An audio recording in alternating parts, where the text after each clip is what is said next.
Hello, Captain Purple here. You know what I really like about this job, although it's not paying yet, is but then I'm new, so this is all just expected. Anyways, in fact, what I like about this job is I can drink and not get fired. Yeah, take that. So, anyways, what I want to talk about in this video is the difference between a privateer, and a pirate. How many of these have I had?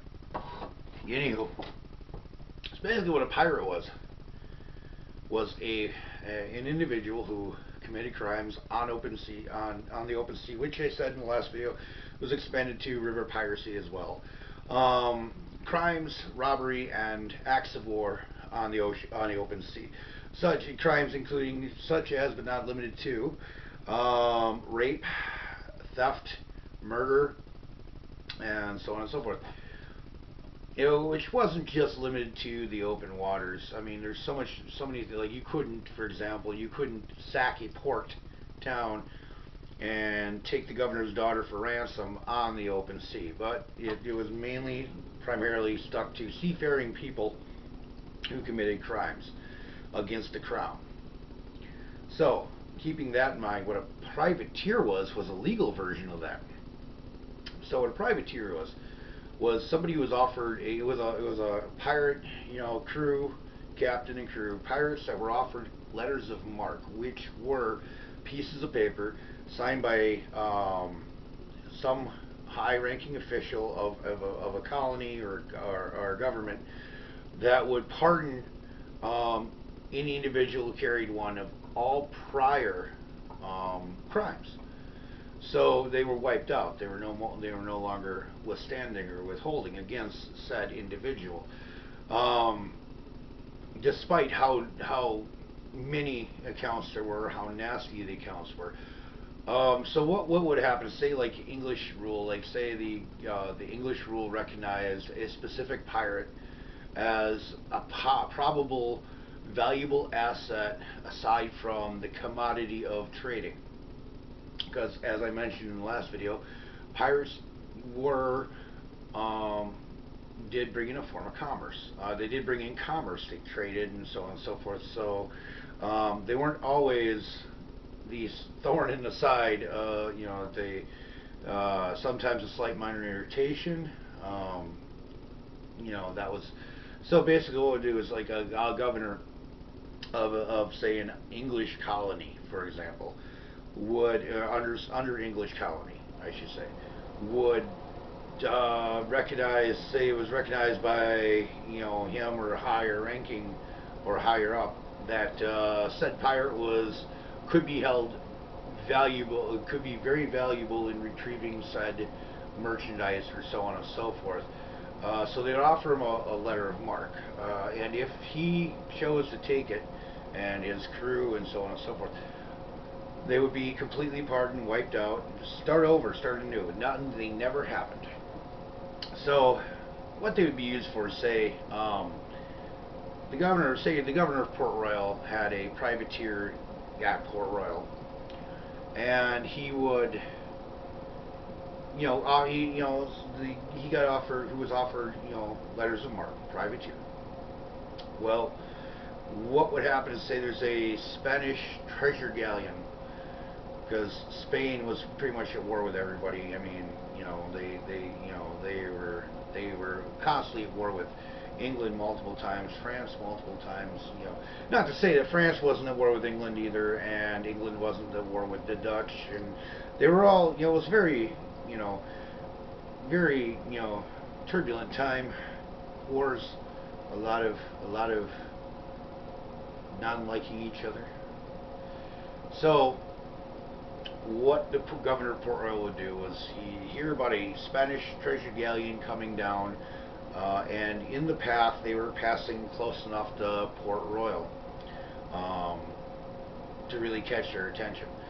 So what he would do is he would get the privateer under his employ, under the employ of him at Port Royal, and he would tell him, okay, this galleon is of interest to us.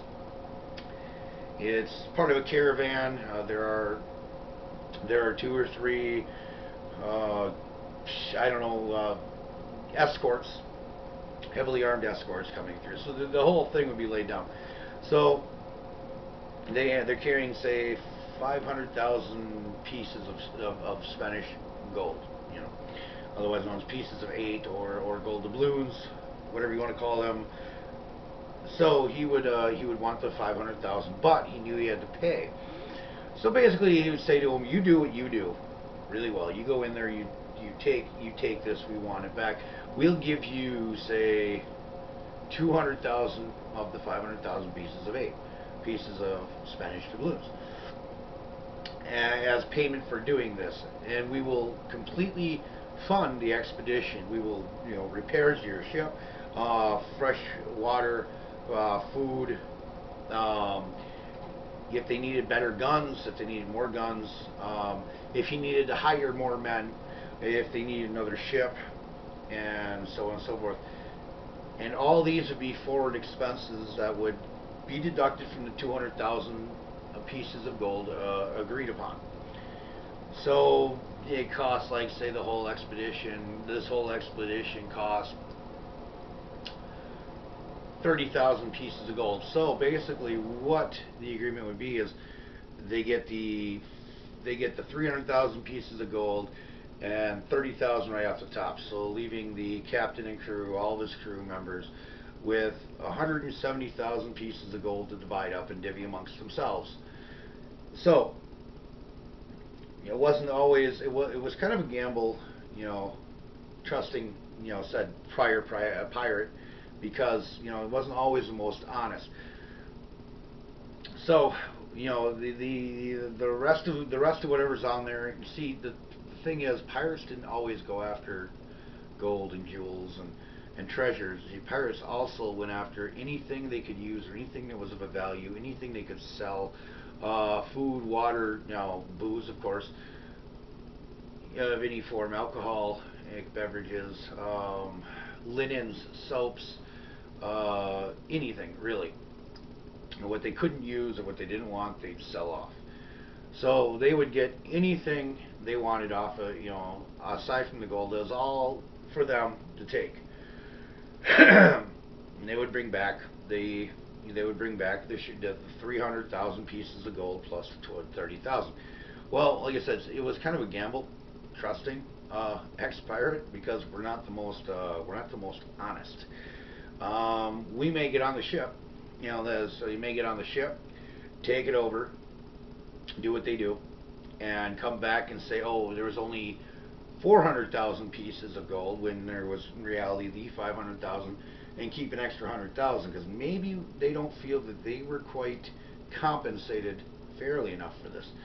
Or there may be 800,000 pieces of gold. The governor only knows of 500,000 pieces of gold, and you pocket an additional 300,000 pieces of gold, which, you know, can go a lot, can be divided up a lot more than 170,000.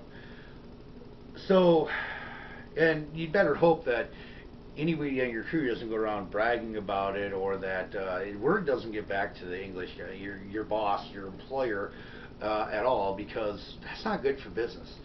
And, you know, so basically, yes, that's the difference between a pirate and a privateer. A pirate is a criminal overseas, and a privateer is a legal pirate. So, with that being said, I'm pretty sure I've used up the about 5 to 10 minutes I want to keep it here. So, anywho, if you enjoy this video, please like and share. Comment if you want to, and if you like my channel, feel free to subscribe. Again, please, thank you for watching, and God bless.